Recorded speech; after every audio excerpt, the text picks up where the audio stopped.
মিষ্টি কন্যাটা দেখি কেমন লাগছে আমার মিষ্টি কন্যাটাকে অবশ্যই কমেন্টস করে বলবেন।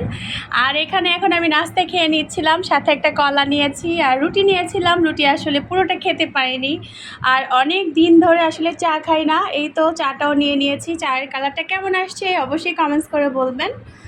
তো মেয়েটা কিন্তু আমাকে জোর করে 2টা কলা দিয়েছে, কারণ হচ্ছে ওকে আমি জোর করে খাওয়াই এর জন্য। তো কে কে এখনও নাস্তা করেননি বলেন তো? তো চলে আসেন আমাদের বাসায়, আমরা সবাই মিলে একটু নাস্তা করে নেই।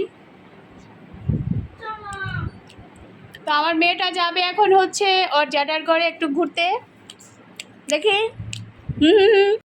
এই তো আজকে কি রান্না করব চলেন শেয়ার করি। আজকে এখানে আমি নিয়ে আসছি পুঁই শাক।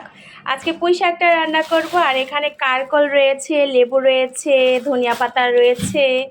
তো চলেন এখন রান্নাঘরে চলে যাই। তো এখানে কিন্তু কেটে কুটে আমি রান্না বসিয়ে দিয়েছি, আর রান্না শেষও হয়ে আসছে। পুঁই শাকটাকে এখানে একটু গুঁড়া চিংড়ি মাছ, যেটা ছোট ছোট চিংড়ি মাছ, সেটা দিয়ে একটু রান্না করে নিচ্ছি। আর এখানে আমার কারকল ভাজিটাও হয়ে গিয়েছে। মোটামুটি ওদিক দিয়ে আমার সব কিছু রান্না কমপ্লিট হয়ে গিয়েছে। এখন আমি সবশেষে একটা ভর্তা তৈরি করব। এখানে শুকনো মরিচটা আমি আগেই ভেজে নিয়েছি।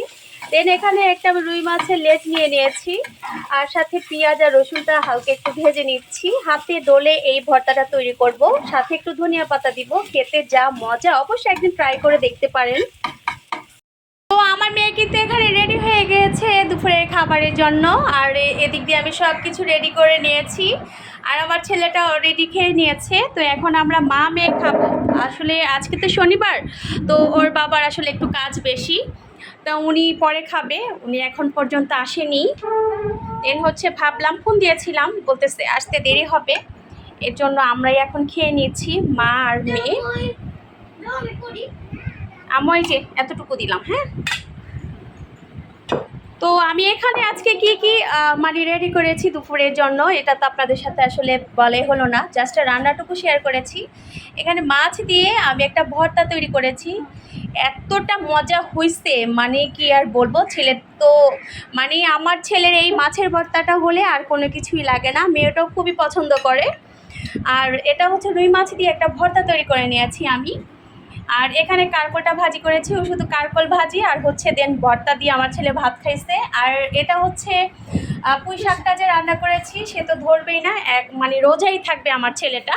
আর এখানে কিছু শসা কেটে নিয়েছি, আর সাথে লেবু রয়েছে। তো আমি আসলে অনেক দিন ধরে ভাত খাই না, তো আজকে ভাবতেছি যেহেতু এখানে ভর্তা তৈরি করা হয়েছে আর লোকটা সামলাতে পারছি না, এর জন্য ভাবলাম এখন একটু আমিও একটু খেয়ে নিই। আর হচ্ছে আচ্ছা, আমাদের টুনি আসছে, তো আমার নাতিনটাকে অনেকেই মিস করেন, বলেন কেন এই টুনিটাকে দেখা যায় না? এই তো এসে ধ্বংসং শুরু করতেছে। এই যে ভাত খাবা না, ভাত খাবা না, আর সে এখন ভাত খাবে না, তাকে ভাতের কথা বললেই বলে আম্মু আমাকে ভাত খাইয়ে দিছে, এরকম। আর যদি না খাওয়া থাকে তাহলে আসলে খায়। তো এই ভর্তাটার কথা আর কি বলবো, অনেকেই তো আসলে ভর্তা তৈরি করে থাকেন আমি জানি। তো আসলে কিন্তু ভর্তাটা কিন্তু অসম্ভব মজার হয়, যা না বললেই হয় না। তাই একদিন অবশ্যই ট্রাই করে দেখবেন। তো সবাই কি ভাত খেয়েছেন না এখন পর্যন্ত খাননি? তো অবশ্যই বলবেন। এখন আমি একটু খেয়ে নিচ্ছি। তো আজকের মতো এখানেই রাখছি, সবাই ভালো থাকবেন, সুস্থ থাকবেন। তো টাটা, আল্লাহ হাফেজ। এটা টাটা দিয়ে দাও আম্মু, বাই বাই।